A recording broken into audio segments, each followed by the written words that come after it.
너무 반갑습니다. 또 주님의 사랑 가운데 오늘 우리 목사님, 장로님 또 귀한 섬김 아주 맛있는 갈비 먹었어요. 그래서 좀 배가 부르긴 한데 하나님 말씀 가운데 큰 은혜가 있길 바랍니다. 영적 지도자들 위해 섬기며라는 제목으로 한 15분 정도 말씀을 나눌까 합니다. 바울의 삶을 돌아보면 특별히 이제 바울의 여러 서신들 가운데 우리가 가만히 지켜보면 바울은 선교 사역이나 선교의 프로젝트에 대해서 얘기한 건 거의 없어요.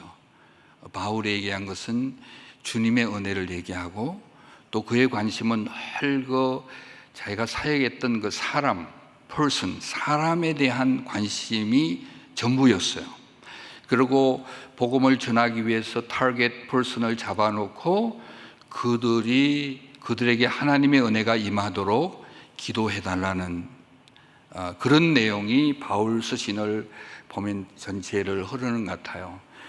근데 사실 한국교회가 그동안 선교를 위해서 하나님께서 귀한 기회들을 많이 줬는데 사람을 살리는 일보다는 프로젝트, 눈에 보이는 가시적인 프로젝트 중심으로 많이 하지 않았나 하는 그런 비판과 평가들을 한국 교회뿐만 아니고 세계 선교의 전문가들도 조심스럽게 평가를 하고 있습니다.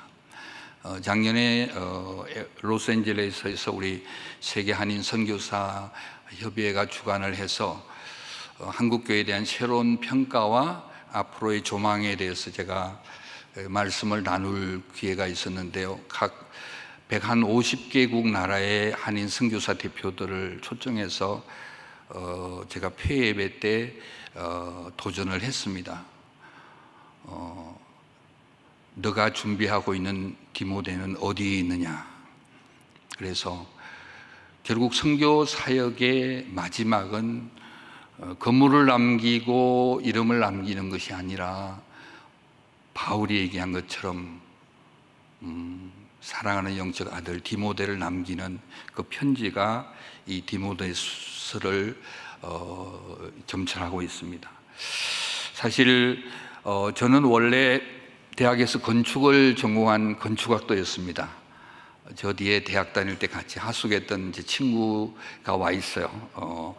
포항에서 저를 만나려고 지금 왔는데 정말 아주 자유분방한 그런 대학 생활을 하면서 그래도 세계적인 교회 건축가가 되어야 되겠다는 꿈을 가지고 유학도 준비하고 다 하다가 하나님께서 아들아, 눈에 보이는 건물을 짓는 것과 눈에 보이지 않는 영혼의 건축가 어느 게 더 가치가 있느냐라는 그런 마음에 도전이 왔어요. 아무리 생각해봐도 제가 영혼의 건축가가 될 자격이 없었어요. 저는 위로 누나가 4명인 아주 귀하게 자란 아주 망나니 같은 셀피시한 그런 보이였어요. 그리고 말도 잘 못하고 수줍어하고 누나들 품에 자랐으니까 정말 선교사나 목사가 될 자질이 빵이었어요. 빵. 근데 하나님께서 계속해서 마음에 부담을 주는 게 영혼의 건축가, 사람을 살리는 그 일에 대한 마음의 부담이 왔어요. 그래서 그렇다면 제가 신학교에 가서 기도해 보겠습니다. 그래서 신대원에 입학을 하고 저는 목사로 불림을 받기보다는 선교사로서 불림을 받은 것 같아요. 그래서 그게 벌써 43년이 지났네요. 어저께 신대원에 가서 경건의 시간에 우리 찬양도 하면서 우리 후배들에게 얘기했는데 제가 졸업한 지가 만 40년이 됐더라고요, 신대원에. 그리고 제가 인도네시아 간 지가 만 40년이 돼요. 10월 17일 되면 만 40년이 돼요. 안 믿는 표정인데요. 인도네시아에는 계절이 없어서 제가 철이 덜 들어서 덜 나이가 들어 보여요. 돌아보면 하나하나가 전부 하나님의 은혜였어요. 선교지에서 정말 죽을 고비도 많이 하고 이렇게 해서 인생이 끝나는구나, 또 저의 또 부족함 때문에 당하는 어려움들도 많았고, 그런데 그때그때마다 하나님께서 살려주시고 지난 40년을 그 에베네셀 대신 하나님께서 인도해 주셨어요. 오늘도 여기 장로님 한 분이 저희 아내와 고등학교 때 같이 다녔던 장로님께서 저녁을 대접하면서 얘기를 했는데, 마누라를 잘 만나서 지금까지 이렇게 지내오고 있습니다.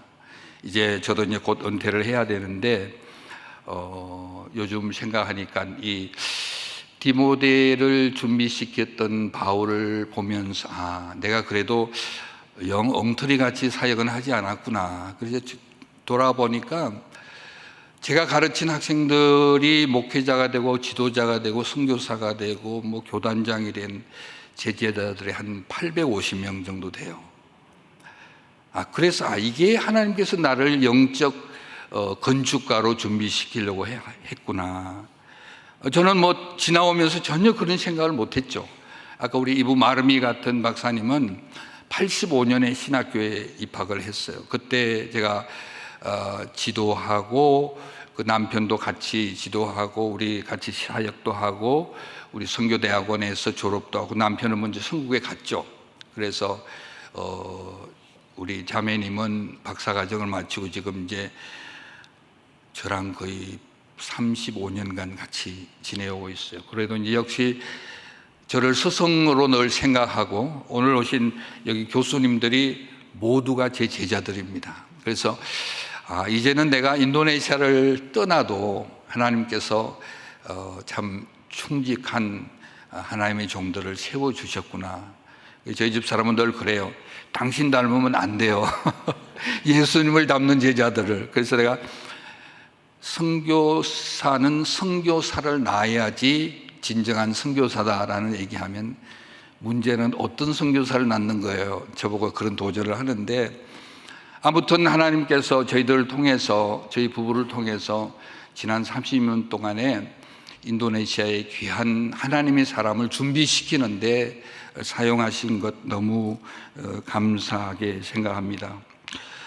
우리 예수님께서도 결국 사역의 내용을 보면 12제자를 준비시키시고 또 70인의 제자를 또 준비시키시고, 우리 울산교회도 코로나 때 그 어려운 위기 가운데서도 참 제자 훈련과 제자들을 세워 놓았기 때문에 오히려 위기가 기회가 되었다고 우리 목사님 말씀도 하셨는데, 결국 저희 선교사들도 마찬가지예요.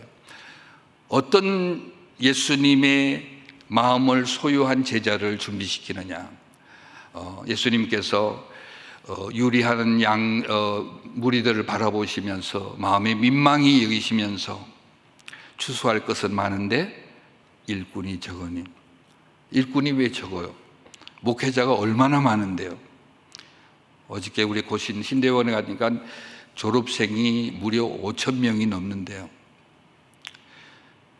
일꾼은 많고 목사는 많은데 예수님의 마음을 품은 그런 제자들과 일꾼, 선교사들이 사실은 많지 않은 것이 사실입니다. 그래서 저도 이제 본부에서 KPM 본부장을 하면서도 늘 얘기한 게 현장 중심, 현장의 지도자를 준비시키는 일이 우리 KPM이 해야 될 일이라고 외치고 해서 구조조정도 하고, 그래서 모든 사역의 포커스를 현장의 지도자들을 준비시키는 것이 우리 교단 선교의 하나의 그 고리라야 된다고 많이 외쳤습니다.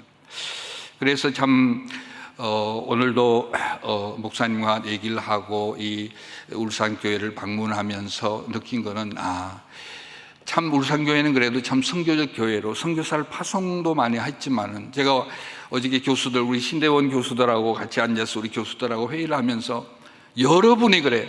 저 울산교회 출신이에요. 울산교회 장학금 받고 박사학위 받았어요. 3분, 4분을 만났어요. 신대원 교수들 가운데. 그래서 여러분 정말 행복한 하나님의 교회에서 선교교회의 한 지체로서 신앙생활을 하는 것을 감사하시고 자부심을 가져도 돼요. 아멘입니까? 그래서 저는 지금도 분명히 느끼는 것은 인도네시아가 무슬림권의 세계 선교사를 파송하는 종주국으로 하나님께서 준비를 시키는데, 저희들이 사역은 결국 그거래요. 저는 이제 두 바퀴가 꼭 필요한데, 저희들이 인도네시아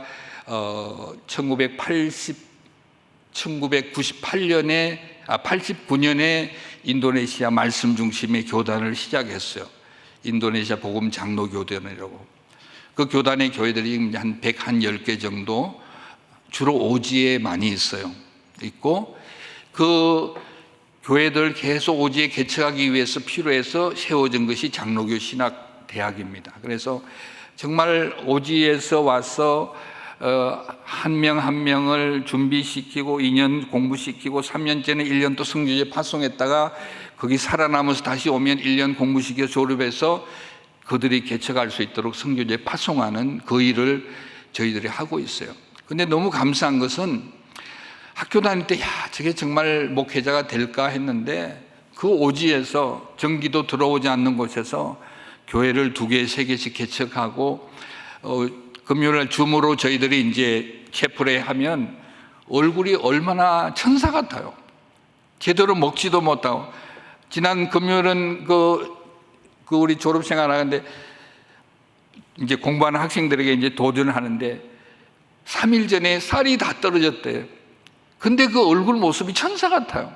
근데 하나도 걱정이 안 됐다는 거예요. 그래서 교인 집에 갔더니 고구마를 요만큼 줘서 그걸로 오늘까지 아껴서 먹고 있다고. 그래서 정말 하나님의 그 사랑에 강권적으로 사로잡힌 여러 가지 열악한 환경이지만 그런 졸업생들과 목회자가 나오고 있다는 것이 저희들에게는 큰 위로고 또 감사의 제목입니다. 그래서 저희 신학생들이 졸업을 해서 목회를 하는데 5년, 10년 하니까 번아웃이 되는 거예요. 그리고 오지에서 다시금 재교육 받을 환경이 되지 않아서, 그래서 이제 선교대학원을 다시 해서 어떻게 하든지 대학과 선교대학원을 통해서 제자들을, 다음 세대 지도자를 양성시키고, 이 양성시킨 이들이 교회 개척을 하고, 그래서 인도네시아 복음 장로교단과 인도네시아 장로교 신학교 2바퀴를 통해서 인도네시아 교회가 선교하는 교회로